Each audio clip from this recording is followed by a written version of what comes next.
Hey, sasa nisikilize ndugu zangu.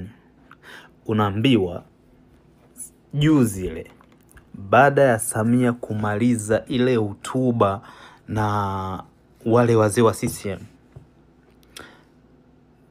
Bi Msumi alipitana tolewa pale kapelekwa Zanzibar.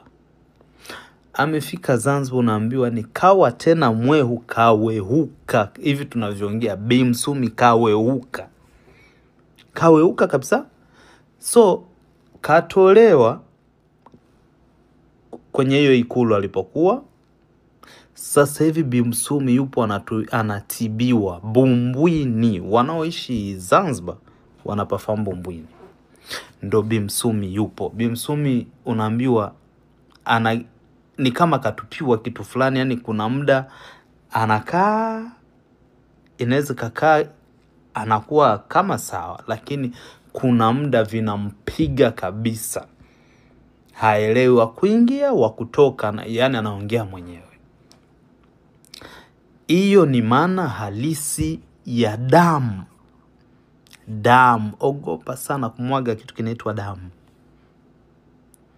Hizo ni damu zinazomzunguka ukute. Hajarogwa na mtu, hajafanywa chochote. Ni damu za watu wasiokuwa na hatia alizoua.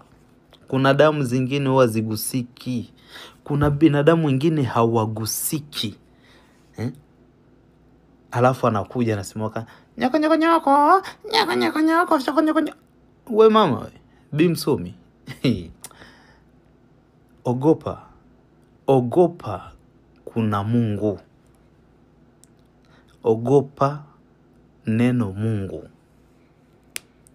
Alafu ogopa wale wazazi wote ambao walifiwa na vijana wao, ambao walilia, alafu baada ya kulia kwa uchungu wakapiga goti wakasemaje?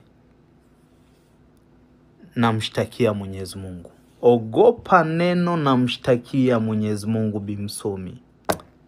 Hutoboi. Yani wewe hutoboi. Disemba ikiisha Bi Msumi 2026 hufikishi katikati wala huimalizi. Bi Msumi, Bi Msumi. Oho. Alafu na nyinyi wanajeshi niwaulize.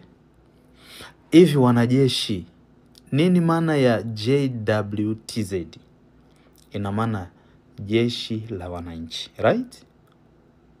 Lakini mmetoka kwenye jeshi la wananchi mmekuwa